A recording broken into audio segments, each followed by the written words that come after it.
I think I'm finally ready for therapy. This is a story that could be a novel. I'm not that eloquent, but I'll do my best. I've been desperate for years to tell this story, to ask advice, to get help, but I was too afraid until now. When I was 10 years old, my parents got divorced. My dad was a wet noodle, according to my mom. He wasn't strong enough, and even back then, she had a type. She spent many a time in the hospital for long stints over her mental health. She was a strong woman, but still damaged. She had a very traumatic childhood that would warrant a post of its own. But needless to say, she was primed for an abusive relationship. Enter my stepfather, certified a-hole, brilliant in the eyes of academics, but a misogynistic racist that was born in 1810. But my mom was head over heels. So what was I to do? One of my earliest memories of him was when I was 13, my first year in high school. One of my new friends was gay, and while I don't remember how the conversation started, remember crying because he was calling them an abomination and how they should not be alive. I was 12. I tried to argue, but he treated children just as well as he treated anyone else horribly. Children should be seen and not heard. I wasn't physically abused, but I think that was just because my mother wouldn't allow it. The one time in her life, she had a backbone. I had an older brother. He wasn't a fan of SF, stepfather as well, except he was more combative. I avoided confrontation like the plague, so he was the target. When I was 13, Mom and brother got into an argument. About his behavior, she found out he was smoking. He ran away from home to live with Dad. I never found out the true reason everything happened.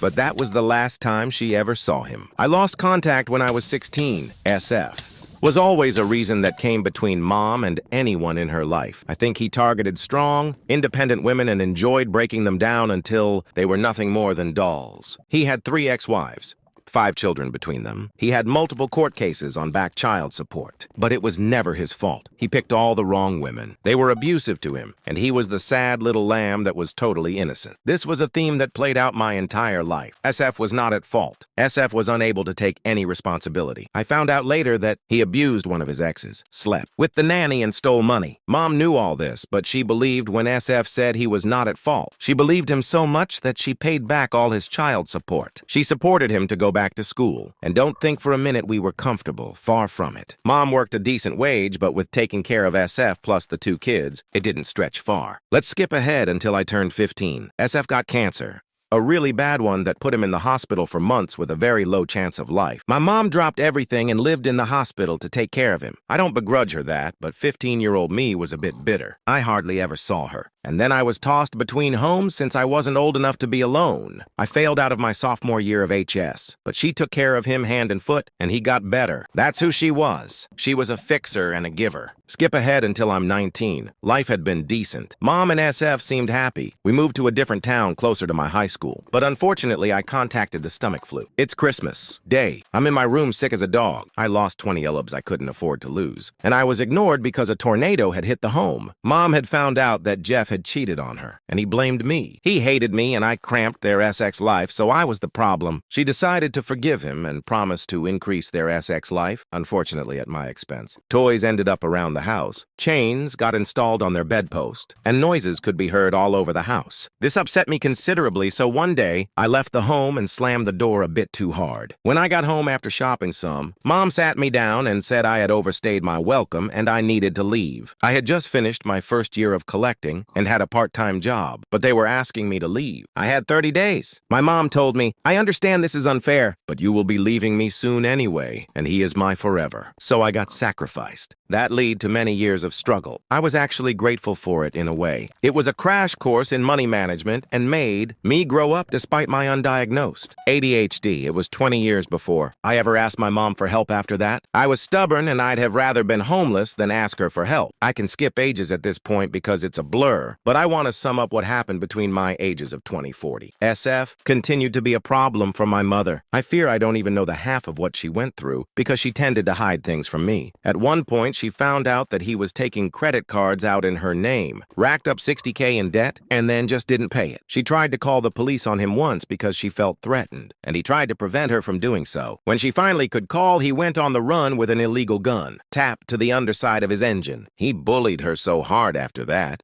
she was crazy and that she ruined his life. He lost a dream job offer over that she tried to off herself, and then used that doctor's report to get the charges reversed, which in the state it occurred was nearly impossible to do. No one to this day realized how she did it. He isolated her from her friends and family, harassing her. When she talked to someone he deemed a bad influence. Basically, anyone that hated him was a bad influence. By the time I hit like 35, Mom had had enough. They basically got an emotional divorce, but she wouldn't leave him. She kept saying she didn't want to lose the house, and she didn't think she could support herself on her own. By this point, she had been on disability for 15 years. Then when I was 39, Mom was diagnosed with pancreatic cancer, stage 4. Come to find out that SF had been abusing the alcohol for a while. His personal maid and caretaker was dying. Mom expressed her regret for everything after this. She was sorry she picked him over me. She was sorry she didn't leave him sooner. Had she known she would die so young, she would have done it different. So while Mom was sick, SF also had back pain. Plus the pain of my mother dying. He couldn't handle it, so he started abusing her. Oxy. When Mom found out, she was upset, but he told her, "Why do you care? You're dying, they'll just give you more." So my mom was labeled a drug user in the system because he kept stealing her medication. Mom said he would get so drunk sometimes that he would pass out, and she was tempted just to leave him there. But she always picked him up and took care of him, even though she was dying. He made it all about him. "My wife is dying, boo-hoo." The electric was going to be shut off, but his wife was dying, so he convinced them to keep it on. His cell phones got turned off, but boo-hoo, his wife is dying.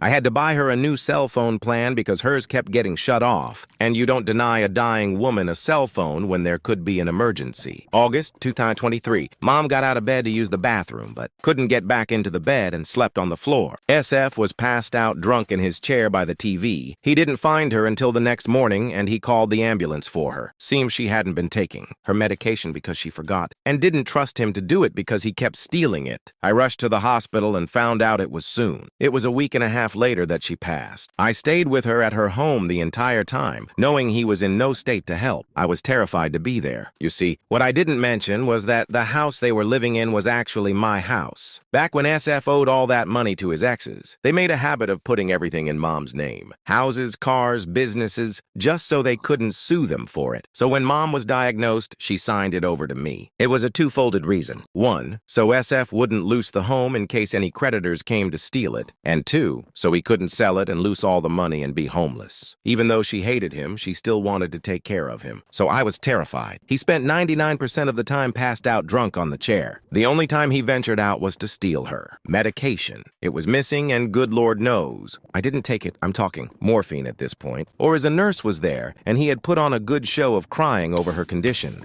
He told his boss he was diligently looking over her when I was the one who got maybe 2 hours of sleep over those 11 days because I was administering medication every hour, 24 hours a day, alone.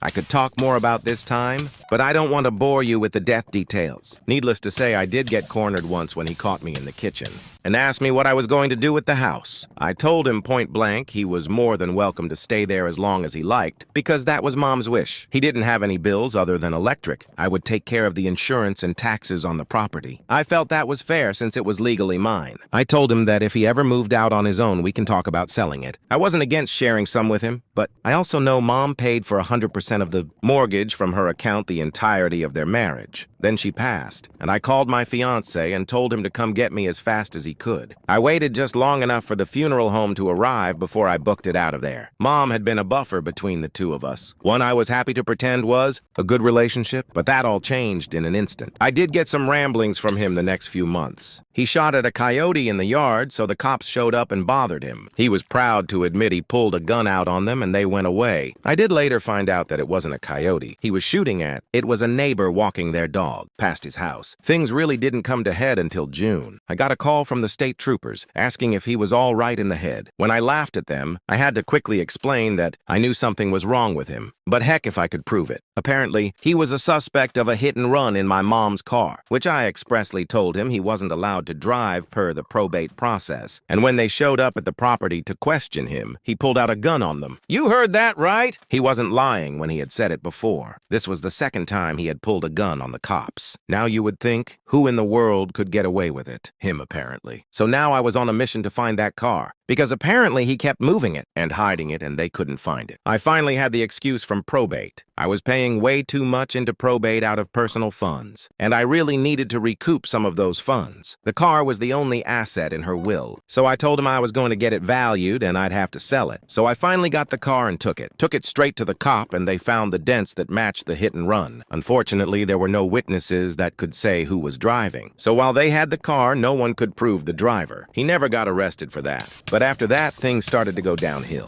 He accused me of elder abuse for taking his car, the car that was never his in the first place. I'd also like to mention at this point that he had remarried. I won't mention a dram about her really because I like her. I really, really like her. He can pick the good ones, I tell you, but I felt bad she was stuck with him. Anyway, I start getting threatening messages. That I had to sell the house and give him money or he was going to get beaten up. That I had to give him $150K or some friends of his would contaminate the property. That no one should F with him because he's done bad shit in his life. He also resorted to insulting my mother, threatening to send naughty photos and videos to everyone if I didn't comply. It got to the point where I was having near panic attacks when I saw his name pop up on my phone. I kept our contact 100% through text, thank God. I did get a call from him in July that was a nice call. Apparently, the electric company decided they didn't want to defer his payments anymore, and he owed $6K for not paying for a year, and they wouldn't let him turn it back on. I didn't want to be accused of abuse by not turning it on as a landlord, so I did. I put the electricity in my name with the understanding he would pay me back. I've been paying that bill since, and I'm over $3K and haven't seen a dime. Things came to a head in December 24th. One of his dogs died, and I didn't respond to his text fast enough. Mind you, I had been texting him for a few weeks, asking for money, and he didn't respond. But when I didn't respond after a few hours, he flipped his lid. I honestly put him on silent for my own mental health. He suddenly fell in the backyard and hurt his back and wanted to know my insurance. He said he needed a new roof, that the house was falling apart, that I might as well just sell the house. On $50K cash, he said he had it and wanted to give it to me. I had had enough. I told him I was done protecting him. I was going to sell the house, that I would bring some people around to start the process. Realtors, building inspectors, etc. He then proceeded to tell me on the 22nd of December that he would take down anyone who came onto the property and that he was going to bury me and financially destroy me, that I was nothing. He was more graphic than that. Graphic enough that I was finally granted a retraining order. I requested in my home state on the 23rd of December. On the 24th of December, I filed an RPO, risk protection order, in his state. I stated he was a danger to himself and others due to his threats against me as well as his copious drinking and alleged drug abuse. My RPO was denied. They couldn't get him to come to the door to talk to them, so they dismissed it. So I filed a restraining order a few weeks later in his state, stating danger to himself and others,